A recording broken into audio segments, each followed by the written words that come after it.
Hi, it's me again. This is the continuation of the last confession, and I want to say something clearly before I start. I genuinely thought it was over when she left. I thought the end would feel like distance, like silence, like two people finally accepting what they couldn't fix. But it didn't end when she walked out. It got louder after she was gone. 2 days after she left, she started posting online. Not subtle posts, not private messages, public posts. She was telling people she was a single mother, like she had already built the whole narrative in her head, and she just needed an audience to confirm it. The tone wasn't "this is hard." The tone was performance. Like pity was the goal. And maybe that should have been enough for me to shut everything down completely. But I didn't. I tried to stay calm. I tried to tell myself, let her talk. Let her process. I don't need to respond to everything. Then something else happened. I followed another woman on Instagram.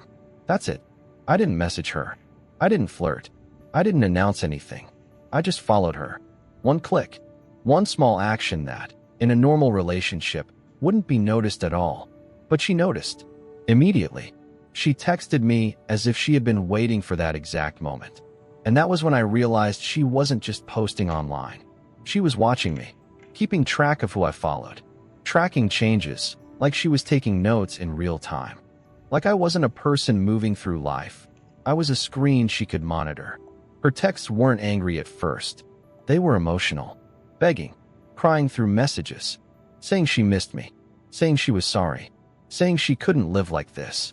And underneath all of it, I could feel the fear that had triggered it. Not fear of losing the marriage. Fear that I might be talking to someone else. And I remember staring at my phone thinking, you left. You made your choice. Why are you acting like you still own the space around me? I didn't reply the way she wanted. I kept my responses short. I tried to be respectful. I told myself the goal wasn't to win an argument. The goal was to end this without becoming cruel. A few days later, I decided I needed a new place. I didn't want drama. I didn't want scenes. I didn't want to block everyone and disappear. I just needed physical distance. A different room. Different walls. Somewhere my nervous system could finally stop bracing itself every time my phone buzzed. So I started moving. And while I was in the middle of that process, packing, lifting, trying to think about normal things, my mother and my sister called me. Their voices were tense. Careful. Like they were entering a situation they didn't understand, but could already feel was dangerous. They told me she had called them. She wasn't calling to apologize properly. She wasn't calling to take responsibility. She was calling to recruit them.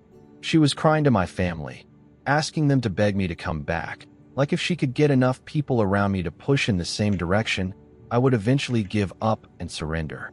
They told me she said she was pregnant. And then she promised them she would never do anything to offend me again. That she would change. That she would be better. That she only did what she did because she was pregnant and emotional. My mother, being a mother, heard pregnancy and immediately felt the weight of it. She said, just give her one more chance. At least consider it. At least don't close the door. And I didn't yell. I didn't fight with my mom. I didn't try to make my mother feel guilty for caring. I just told her the truth as calmly as I could. I said, even if I ever give her another chance, I can't decide that right now. I need space. I need to be alone. I need at least 1 month without pressure, without drama, without someone watching my every move. 1 month to think clearly. What I didn't say out loud was that I had already decided. Not in anger, not in revenge. In clarity, I wasn't going back. Because when a relationship gets to a point where other people are being used as weapons, family members being pulled into the conflict, the relationship stops being a private struggle between two people. It becomes a system, a machine. And once it becomes a machine, it doesn't stop because you're kind. It stops when you step away. I kept moving. I tried to focus on practical things, boxes, furniture, keys, the weight of objects in my hands. Because practical things are easier than emotional chaos. Practical things don't lie to you. And then she texted me again. She said she was in the hospital. She said she was having contractions. That message hit a different part of me. Because no matter what I felt about her, there was a child involved now. A child that didn't ask to be part of this. And I knew how easily the story could be twisted later.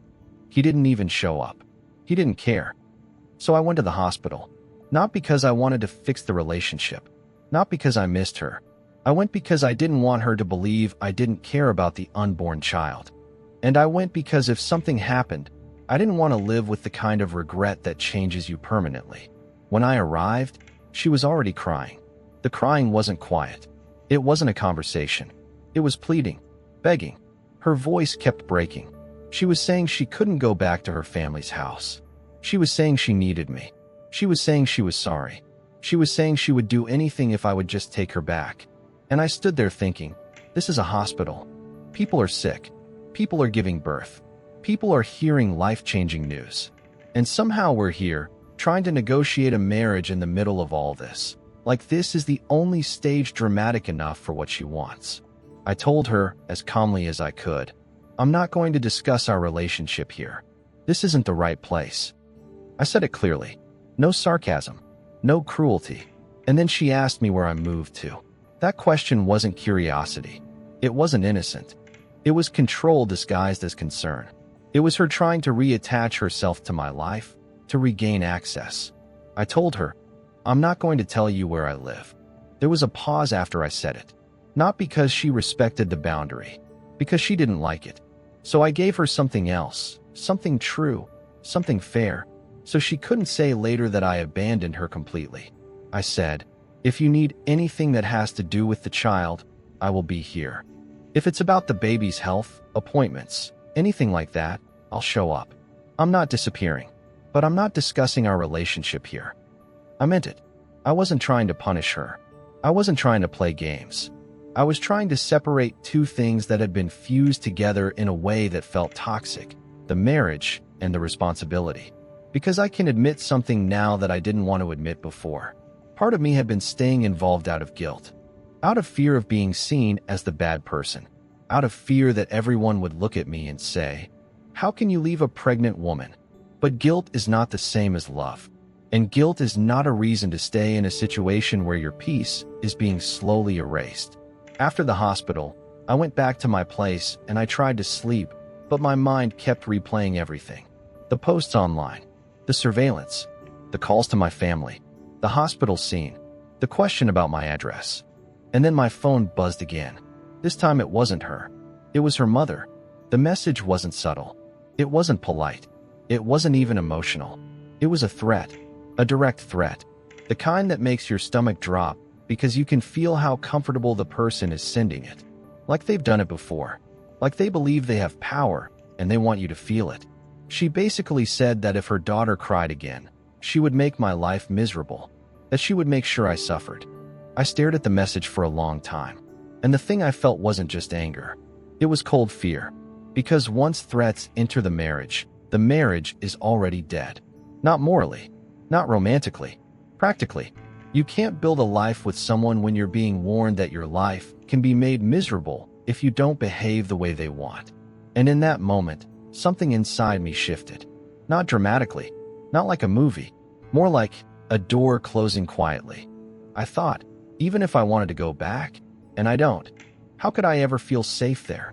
How could I ever trust the home? How could I ever look at her the same way knowing her mother is capable of speaking to me like that, and she's still fully involved? It wasn't just her anymore. It was them. And I don't mean that in a blaming way. I mean it as reality.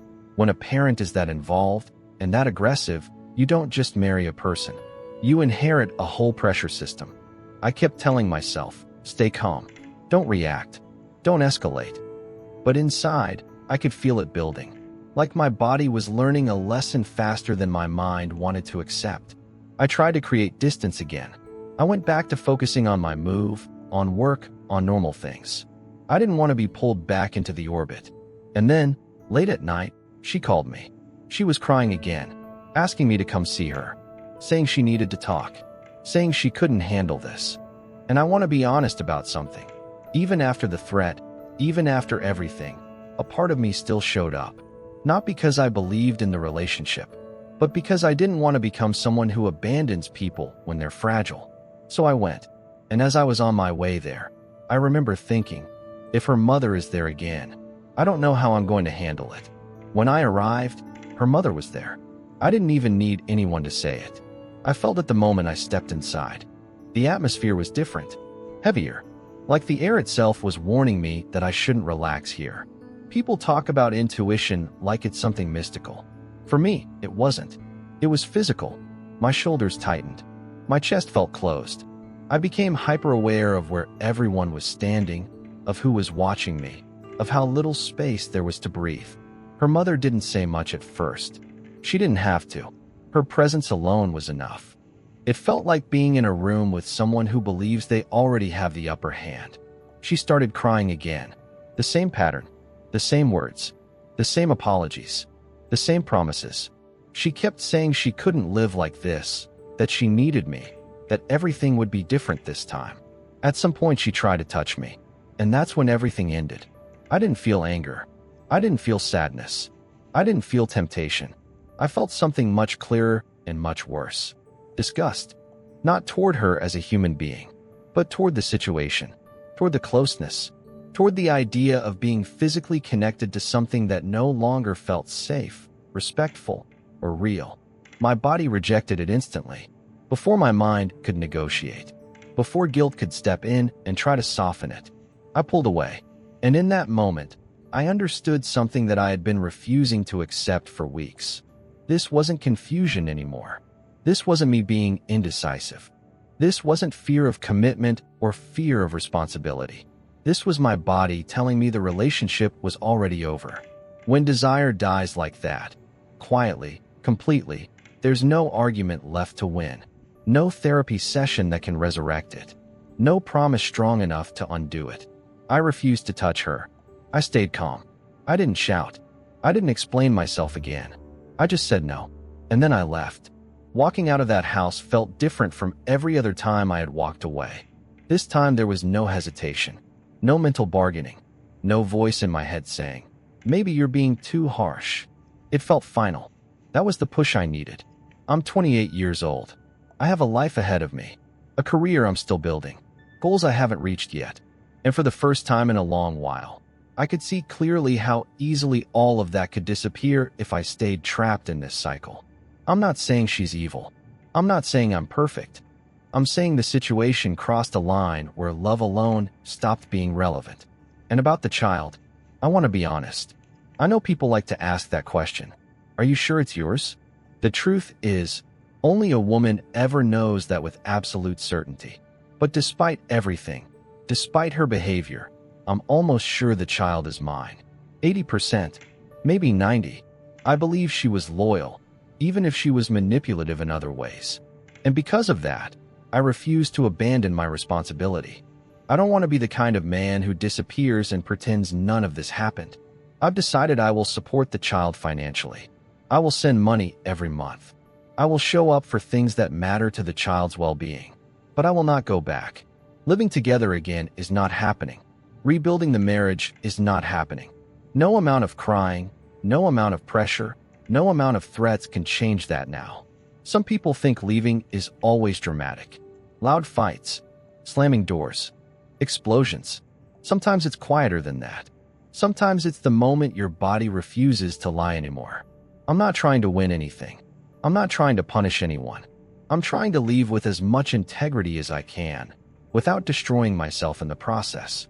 If you're listening to this and wondering why I stayed as long as I did, the answer is simple. I was trying to be a good man in a situation that kept redefining what good meant. And at some point, you have to decide whether being good to others means being cruel to yourself. I didn't leave because I stopped caring. I left because staying felt dangerous. I'm not trying to win. I'm trying to get out alive. This isn't about revenge. It's about survival. At what point did your body know before your mind did?